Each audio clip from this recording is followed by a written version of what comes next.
दर्शकों, अगर आप हमारे चैनल पे फर्स्ट टाइम आए हैं तो आप हमारे चैनल को लाइक कीजिए, सब्सक्राइब कीजिए तथा बेल बेल आइकन को भी प्रेस कीजिए ताकि जैसे ही मैं अपना नया वीडियो कोई पोस्ट करूं, आप तक फौरन इसका नोटिफिकेशन पहुंचे और आप उसको अच्छे से समझ सके। आज ज्योतिष के ऊपर मैं एक बहुत महत्वपूर्ण टॉपिक लेके आया हूं। बहुत इंपॉर्टेंट टॉपिक है। फर्स्ट हाउस का प्रिडिक्शन हम कैसे देखें, यानी पहले हाउस का फलादेश हम कैसे करें। जैसे कि हम सबको क्यूरियोसिटी रहती है, हम सब थोड़ा बहुत जानते भी हैं। आज आप इस वीडियो में ये देखेंगे कि फर्स्ट हाउस का प्रिडिक्शन हम कैसे करें। स्टेप बाय स्टेप अगर आप चलेंगे, अपनी कुंडली को अपने पास रखेंगे, तो आप निश्चित तौर पे फर्स्ट हाउस का यानी कुंडली के पहले भाव का फलादेश कैसे करें उसे आप जान सकेंगे। कुछ मैंने यहाँ पे रूल्स लिखे हैं, इनको आपने स्टेप बाय स्टेप फॉलो करना है। ये एक लगन चार्ट है। ये जो आप लगन चार्ट देख रहे हैं, तुला लगन का चार्ट है। एएससी जहाँ पे लिखा हुआ है असेंडेंट यानी लगन यानी फर्स्ट हाउस। जब ये व्यक्ति पैदा हुए उस समय तुला लगन उदय थी और तुला राशि के अंदर ही राहु और चंद्रमा विद्यमान थे। इसी प्रकार से शुक्र इनके जो लगन के स्वामी है, फर्स्ट हाउस के जो मालिक है शुक्र, वो सेकंड हाउस में मंगल की राशि यानी वृश्चिक राशि में विद्यमान थे। अब हमें किन रूल्स को फॉलो करना है, यहाँ पे मैंने रूल्स लिखे हैं। सबसे पहले हमें ये देखना होता है कि फर्स्ट हाउस के अंदर राशि कौन सी है, अग्नि तत्व, पृथ्वी तत्व, वायु तत्व है या जल तत्व है। यानी दूसरे अगर हम दूसरे स्टेप से भी आप देखना चाहें तो हमें ये देखना है कि चर राशि है, स्थिर राशि है या द्विस्वभ राशि है, इस राशि का लगन के ऊपर आने से क्या इफेक्ट पड़ेगा। उसके बाद हम देखेंगे लगन के ऊपर मेलेफिक प्लैनेट्स यानी शुभ ग्रह, बेनिफिक प्लैनेट्स, अशुभ ग्रह और शुभ ग्रह अगर लगन से संबंध बनाते हैं या लगन में आते हैं तो उनकी क्या स्थिति रहती है, उसका लगन के ऊपर जब हम फलादेश करेंगे तो क्या इम्पैक्ट पड़ेगा। तीसरी स्थिति आती है शनि और राहु का अगर इम्पैक्ट लगन पे पड़ता है तो उसकी क्या स्थिति बनती है। फिर दशा का इफेक्ट आता है, उसके बाद लगन की क्या स्थिति आती, लगन में बैठे हुए ग्रहों की क्या स्थिति आती है और लास्ट में आता है आपका लगन दोष। अगर लगन कुंडली में लगन दोष हो जाता है तो उसके लिए हमें क्या उपाय करने चाहिए। ये सब चीजें आपको स्टेप बाय स्टेप देखनी है इस देखनी है और आप फर्स्ट हाउस का फलादेश बहुत अच्छे से कर सकते हैं। अब जैसे कि हम यहाँ पहला स्टेप उठा रहे हैं कि लगन में राशि कौन सी है। अब जैसे कि हम यहाँ देख रहे हैं कि लगन के अंदर तुला राशि है, यानी चर राशि, यानी 1 4 7 10 चर राशि तुला राशि है। इनका स्वभाव थोड़ा सा ये चंचल प्रवृत्ति के होते हैं। अगर लगन के अंदर स्थिर राशि आती है तो ये थोड़ा सा इनका स्वभाव गंभीर प्रवृत्ति के होते हैं, पेशेंस वाले होते हैं। अगर लगन के अंदर 20 भाव की राशि आती है तो ये व्यक्ति काफी अपनी बुद्धि का यूज करते हैं और काम को निकलवाने में, काम को करने में ये काफी निपुणता रखते हैं।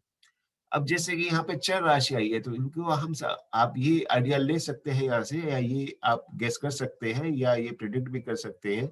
इनका स्वभाव थोड़ा सा चंचल प्रवृत्ति का रहेगा। लगन चार्ट के अलावा आपको चंद्र राशि यानी चंद्र कुंडली और सूर्य कुंडली भी देखनी चाहिए। चंद्र कुंडली, चंद्र को मन की संज्ञा दी गई है, यानी व्यक्ति की मनोस्थिति क्या है। और सूर्य कुंडली को भी एक बार देखना चाहिए। सूर्य को आत्मा कारक, आत्मा बताया गया है। उन दोनों कुंडलियों का भी थोड़ा थोड़ा प्रभाव पड़ता है, पर मेनली जो प्रभाव पड़ता है वो पड़ता है हमारी लगन चार्ट का। जैसे कि मैंने पहले स्टेप में उठाया कि लगन के अंदर राशि कौन सी है, राशि का क्या इम्पैक्ट पड़ेगा। यहाँ पे चर राशि आई है। चर राशि थोड़े से ये व्यक्ति चंचल प्रवृत्ति के होते हैं। अब हम अगले स्टेप की ओर जाते हैं। लगन के ऊपर शुभ और अशुभ ग्रह की क्या स्थिति है।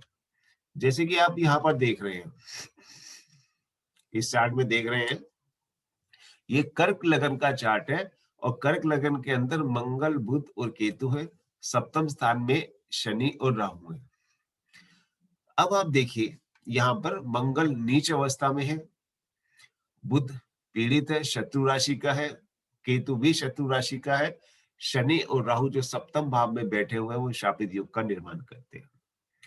अब लगन के ऊपर यानी फर्स्ट हाउस के ऊपर सारे ही पीड़ित ग्रह यानी मेलेफिक प्लैनेट्स का जो इफेक्ट ज्यादा पड़ता है, तो लाइफ में स्ट्रगल्स थोड़े से ज्यादा बढ़ जाती है, एंड एंग्जाइटी, डिप्रेशन, टेंशन, वो स्ट्रगल्स इनकी लाइफ में लगे रहते हैं और इनको काफी उपाय करने पड़ते हैं, तो जाके इनके कार्य होने स्टार्ट होते हैं या इनके कार्य बनने लगते हैं।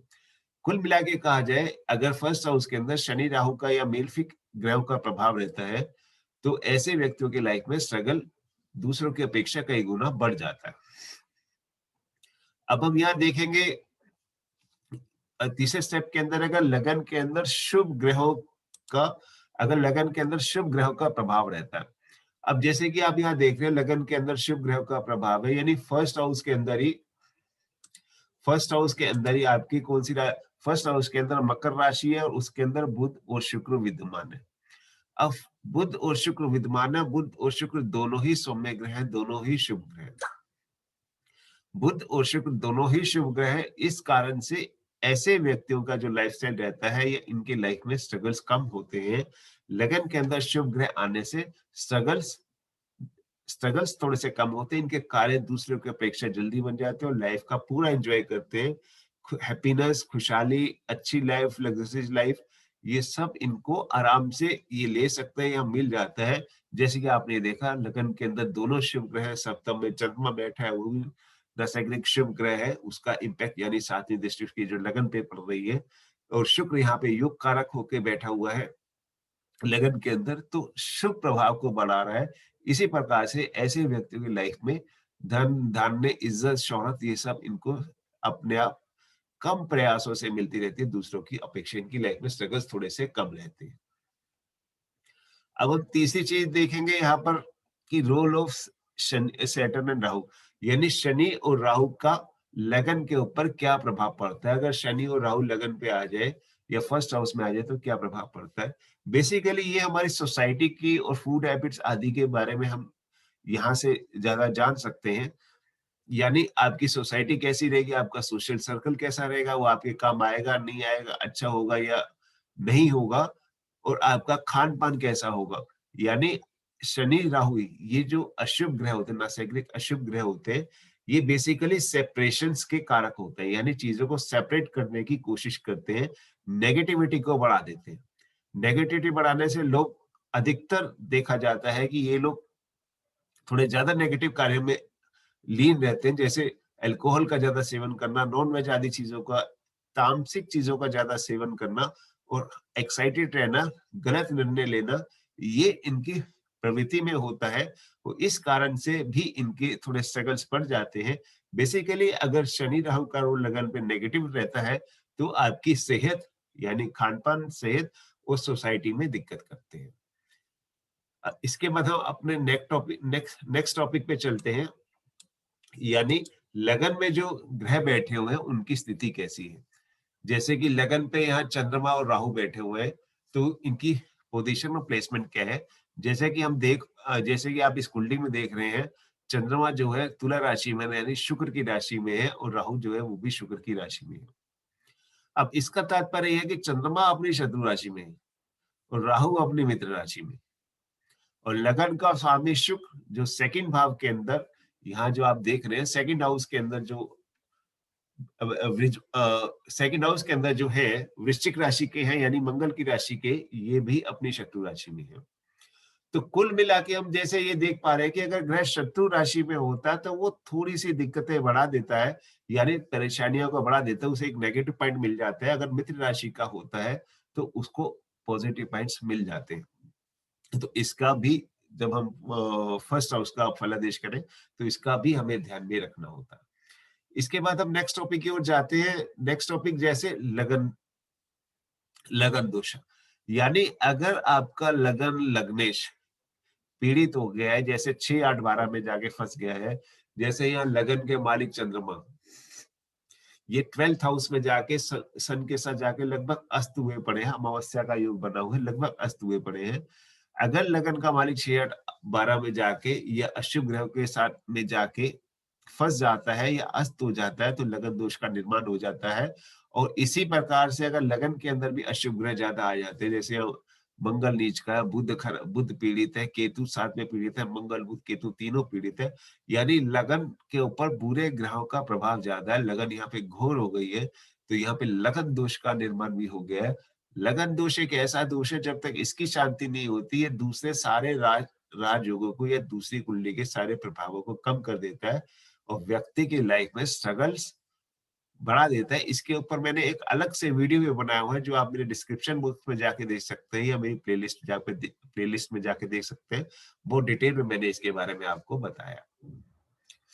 इसके बाद आ जाते हैं हम उपायों के बारे में, कि हमें क्या उपाय करने चाहिए, किस कंडीशन में हमें कौन-कौन से उपाय करने चाहिए। जैसे कि हम ये इस चार्ट में देख पा रहे हैं कि ये तुला लगन का चार्ट है। लगन के अंदर चंद्रमा और राहु है।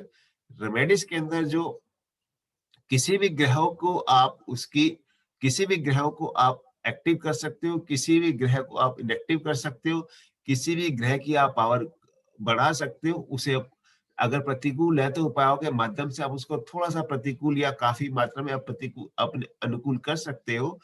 शर्त ये है कि आपको उपाय अच्छे से करने चाहिए। जैसे कि यहाँ देख पा रहे हैं हमें क्या करना चाहिए।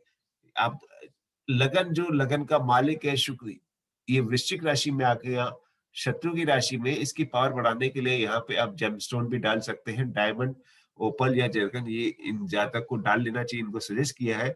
रुद्राक्ष आप किसी भी ग्रह का डाल सकते हैं और दान आप कर सकते हैं।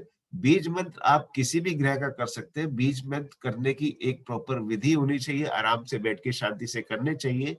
इसके बारे में अक्सर बताता हूँ। बीज मंत्र के अंदर वो ताकत होती है, काफी एनर्जी होती है, जो आपके ऑरा यानी आपकी पूरी बॉडी को अच्छा करता है और आपको बहुत अच्छा लगेगा, बहुत अच्छे रिजल्ट्स मिलेंगे।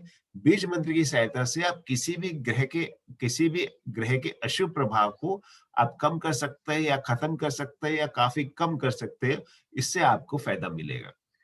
तो कहने का तात्पर्य ये है कि जब हम कुंडली के पहले भाव की फलादेश करेंगे, पहले भाव को देखेंगे या फलादेश करेंगे, हमें इन पैरामीटर्स को ध्यान में रखना है। जैसे कि मैं ऊपर आपको बताता चला आया हूँ कि सबसे पहले आपने देखना है राशि, यानी यहाँ पे कौन सी है, चर राशि, तो स्वभाव थोड़ा सा इनका चंचल है। अब लगन के अंदर शुभ है या अशुभ ग्रह है, लगन के अंदर ये अशुभ ग्रह आ गए, चंद्रमा और राहु आ गए हैं, तो यहाँ पे लगन दोष का भी निर्माण हो रहा है। तो अब इन्हें सबसे पहले इनकी शांति करनी चाहिए। जो मैंने उपाय बताए इनको वो करना चाहिए, तो इनको काफी रिलीफ मिलेगा। ये जो वीडियो डाला है मैंने ये जो वीडियो डाला है मैंने आपके लिए, कुंडली के फर्स्ट हाउस का फलादेश कैसे करें, मैंने काफी डिटेल में इसको बताने की कोशिश की है। अगर आपको अच्छा लगे तो आप इसे लाइक कीजिए, सब्सक्राइब कीजिए और शेयर कीजिए।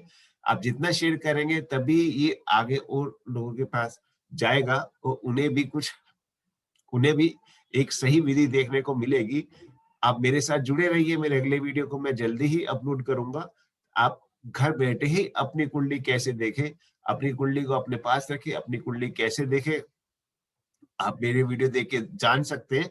अगर आपके मन में कोई डाउट आता है या कोई क्वेरी आती है, कोई क्वेश्चन आता है, तो आप प्लीज मेरे कमेंट बॉक्स में जाके कमेंट कीजिए और मैं पूरी कोशिश करूंगा आपके प्रश्नों का उत्तर देने का, और मैं पूरी कोशिश करूंगा आपके प्रश्नों का उत्तर दूं, जल्दी से जल्द दूं। तब तक के लिए शुक्रिया।